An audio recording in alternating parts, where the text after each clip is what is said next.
मैं छुट्टियों पर अपनी बहन के गांव चली गई, जिसकी शादी 6 महीने पहले हुई थी। मुझे बचपन से ही छिपकर अम्मी अबू को देखने का शौक था। एक मर्तबा अम्मी ने मुझे उस हरकत की वजह से मारा भी था, लेकिन मैं फिर भी बाज नहीं आती थी। तो जब मेरी बहन की शादी हो गई और मैं उनके गांव गई, तो मेरे दिल में अपनी बहन और इसके शौहर को देखने की हसरत पैदा हुई। मैं रात को खिड़की से छिपकर बाजी और इसके शौहर को देख रही थी कि तभी कोई पीछे से आया, मेरे मना पर हाथ रखकर मुझे कमरे में ले गया। और फिर सारी रात। मेरा नाम थना है और मैं लाहौर के एक खाते पीते घराने से ताल्लुक़ रखती हूँ। ये वाक़या जो मैं आपको सुना रही हूँ, ये 2 साल पहले का है, जब मैं BA कर रही थी। इस वक्त मेरी उम्र तकरीबन 20 साल थी।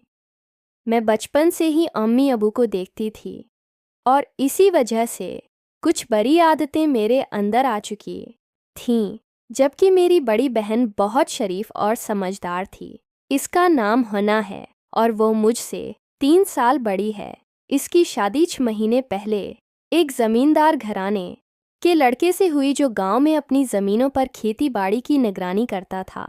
शादी के कुछ महीनों बाद जब मेरी बहन हना मेके आई, तो उसने मुझे कहा कि मैं गर्मियों की छुट्टियां इसके पास गुजारूं, जिस पर मैं खुशी खुशी राज़ी हो गई, क्योंकि मुझे नए जोड़े को देखने का मौका मिलना था।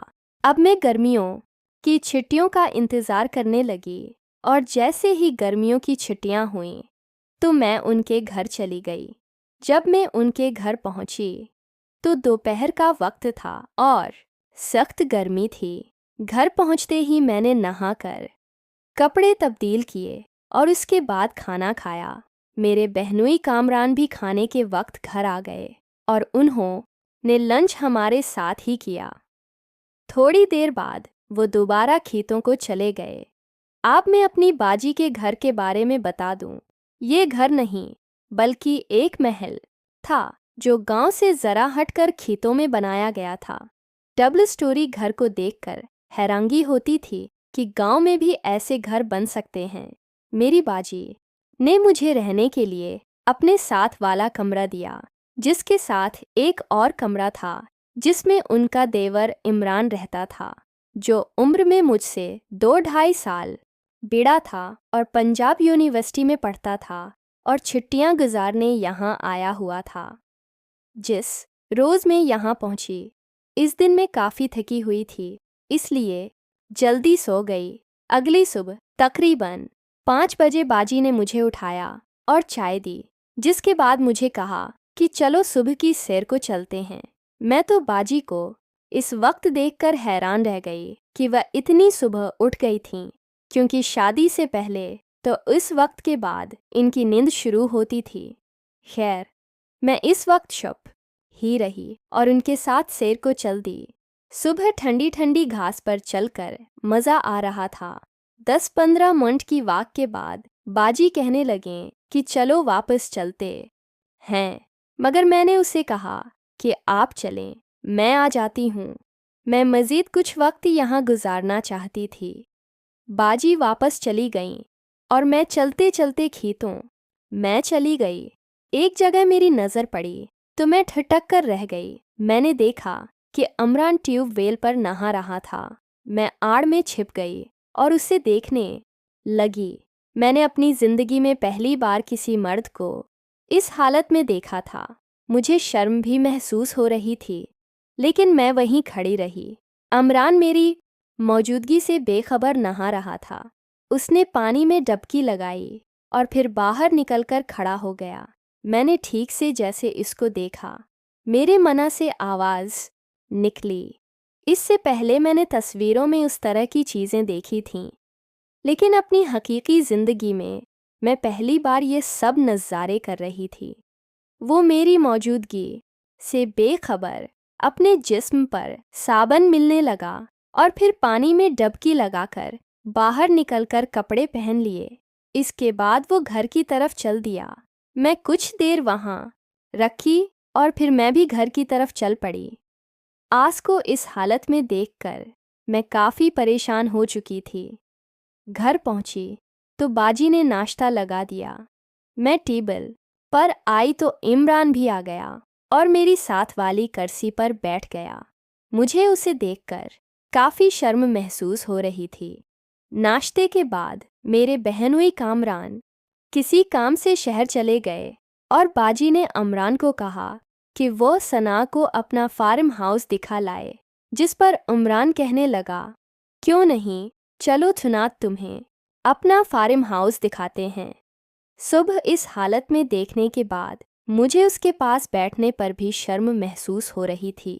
अब बाजी ने तो मुझे उसके साथ जाने को कह दिया था। आप अंदाज़ा कर सकते हैं कि इस वक्त मेरी क्या हालत होगी। खैर, मैं इनकार न कर सकी और उसके साथ हो ली। हम लोग पैदल ही फार्म हाउस की तरफ चल दिए। फार्म हाउस घर से कुछ फासले पर था। रास्ते में बातों बातों में मैंने महसूस किया कि इमरान काफ़ी हंसमुख है। रास्ते में हम लोग बातें करते गए। कुछ देर के बाद हम लोग फार्म हाउस पहुंच गए, जहां उसने मुझे अपने घोड़े और मवेशियों के बाड़े दिखाए और उसके बाद डेयरी फार्म पर ले गया और कहने लगा, मैं तुमको डेयरी फार्म दिखाता हूँ। इसने बताया कि इस फार्म में ऑस्ट्रेलियन गायें हैं जो बहुत ज़्यादा दूध देती हैं। डेयरी फार्म के कोने पर एक बैल चल रहा था, जिसके बारे में उसने फ़ख्र से बताया कि इलाके में इस नस्ल का बैल सिर्फ हमारे पास है। इसको खरीदने के लिए लोगों ने हमें लाखों रुपए की ऑफ़र की, लेकिन हमने उसे फ़रोख्त नहीं किया।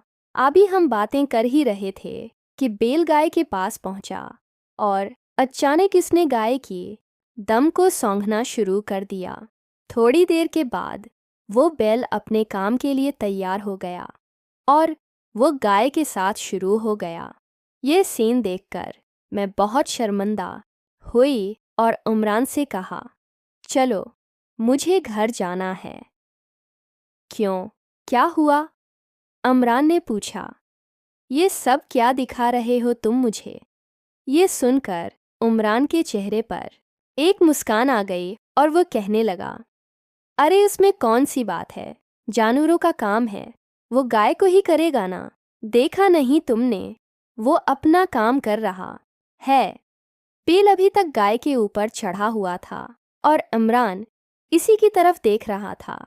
ये सब कुछ मेरी बर्दाश्त से बाहर हो रहा था, इसलिए मैं वहाँ से वापस चल दी। इमरान भी साथ हो गया और कहने लगा, ये नेचुरल बात है। इसके चेहरे पर अब अजीब सी मुस्कुराहट थी। मैंने अपनी चाल तेज़ कर दी। इमरान ने भी अपनी रफ्तार बढ़ा दी और चलते चलते कहने लगा, देखो सना, ये नेचुरल बात है, इंसान भी यही कुछ करते हैं। मैं खामोशी से चलती रही। घर आकर अपने कमरे में चली गई। कमरे में जाकर मेरी हालत ख़राब होने लगी। सुबह सुबह इमरान को इस हालत में देखने के बाद और अब बैल और गाय का लाइयो शो देखकर मेरी टांगें कांप रही थीं। मुझे नहीं मालूम मुझे किस वक्त नींद आ गई। दोपहर के वक्त बाजी ने मुझे उठाया। मैंने दोपहर का खाना खाया और शाम को कामरान भाई भी आ गए। हम लोगों ने मिलकर खाना खाया। इस दौरान कामरान भाई कहने लगे, सिना, यहाँ की ज़िंदगी तुम्हें अजीब सी लगेगी। यहाँ लोग सुबह सुबह उठ जाते हैं और रात को जल्दी सो जाते हैं। खाने के बाद बाजी और कामरान भाई अपने कमरे में चले गए, जबकि इमरान बाहर निकल गया। शायद वो सिगरेट वगैरह पीने के लिए बाहर गया था। मैं अपने कमरे में आ गई। मेरे जहन में सुबह वाले सारे सीन चल रहे थे, जिससे मुझे खिमार आ रहा था। कुछ देर बिस्तर पर लेटकर सोने की कोशिश की, लेकिन नींद नहीं आई, जिस पर मैंने सोचा कि बाहर चलकर ताज़ा हुआ। मैं कुछ देर चहलकदमी करती हूँ, ये सोच के मैं अपने कमरे से बाहर आ गई। घर के चारों तरफ बरामदा था। मैं बरामदे में चहलकदमी कर रही थी कि जब बाजी के कमरे की खिड़की के पास पहुंची तो अंदर से कुछ आवाज़ें सुनाई दें, जिस पर मैं खिड़की के पास ही रख गई। कमरे के अंदर नीले रंग का 0 वाट का बल्ब जल रहा था। मैंने देखा कि कामरान भाई बेड के पास खड़े हैं। उन्होंने धोती पहन रखी है, जबकि मेरी बाजी बेड पर बैठी हुई हैं। उन्होंने शलवार कमीज पहनी हुई है। कामरान भाई ने बाजी का बाजू पकड़कर इन्हें उठाया और कहने लगे, मेरी रानी, आज तो बहुत खूबसूरत लग रही हो। बाजी ने कहा,